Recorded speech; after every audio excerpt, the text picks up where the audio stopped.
Conspiracy theories are simply a lack of faith. Hey guys, it's John here. I wanted to talk today about the concept of conspiracy theories. In the world we're living in right now, there's a lot of people out there living into their conspiracy theories and following the information that they're being fed, either one way or another. The interesting thing about the concept of conspiracy theories is those two words, theory, a belief someone holds. That's what a theory is. Conspiracy, multiple people are involved in trying to make something happen. So that's what a conspiracy theory is the belief that multiple people are trying to make something happen. And what's interesting about the concept is that the majority of conspiracy theories have no real proof. They just have conjecture. They are almost always proven false. And on top of that, they are always based in a fear of some kind or promoting fear in some kind. And when you look at the concept of conspiracy theories themselves, they're just fear-based expressions to make you fall away. Well, God is love. And you are the creator of your present moment experience. So focusing on a conspiracy theory is focusing on fear. It's not having faith that God is love. It's not believing that you get to create the world.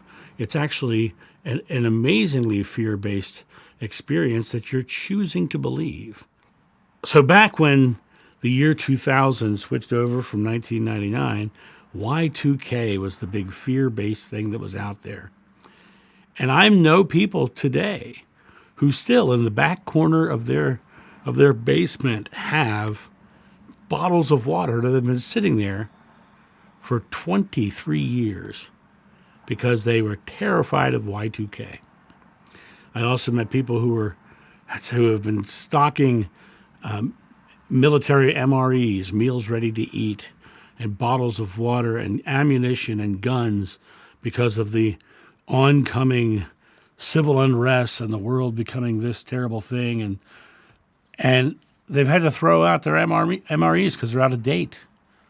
They keep going out there and buying all of these things because of these fear-based beliefs and these conspiracies that they're thinking are about to come into fruition.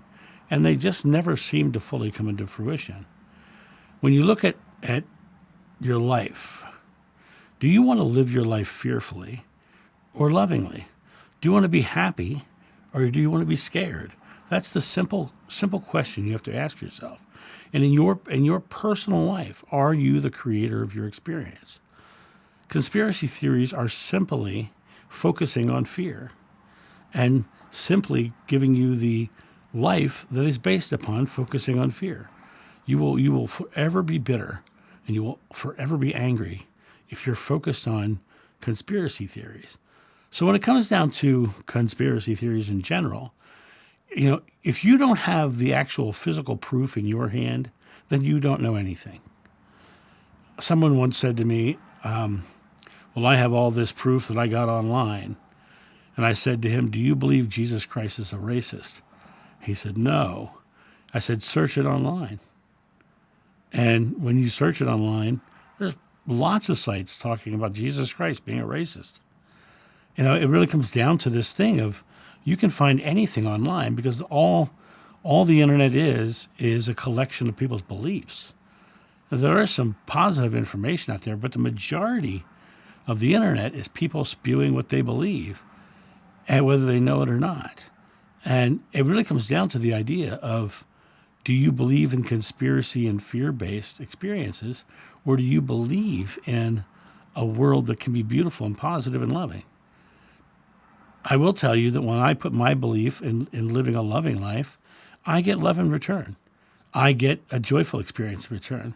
And when I talk to people who are fearful and fear-based, I feel sad for them because I know their life must be terrible. But to be constantly thinking in fear and to be constantly scared of the next shoe falling, to be constantly worried about not having enough food or toilet paper in the basement, the concepts of conspiracy theories can lead people astray and lead them down these fear-based expressions where they're trying to protect themselves in the end. And in reality, it's not about being protected in the end. It's about literally being in a space of creating a loving world. And when we stay in that space of creating the loving world, we will experience that loving world. I have been so blessed in my life to see that be true. I have literally walked into the grocery store and smiled, and people smiled back. It literally is your expression is being reflected back to you.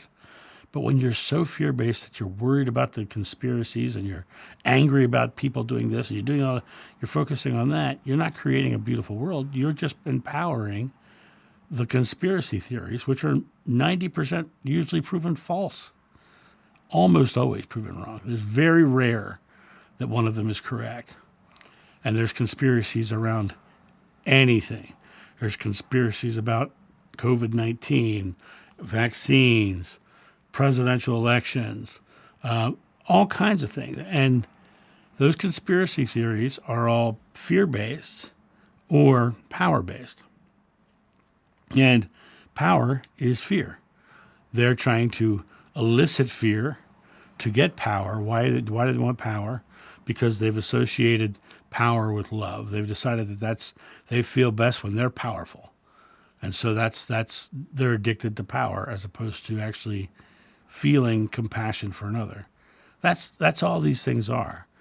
But in reality, you're responsible for one thing: your life, your experience, your belief. And if you're focusing your life and your experience and your belief on things you have no proof of and that are fear-based, you're going to live a life that's you're unsure of and is fear-based. And quite honestly, that would be terrible life to live. I live a joyful life surrounded by people I love who love me in return. But I don't believe in conspiracy theories. I don't even go there because they're not part of my belief system. I believe in a loving world, and I see a loving world. And it's a matter of you being the love that you want to see in the world. So that's my thought on this. You guys have a great day, and I'll talk to you soon. See ya. Bye.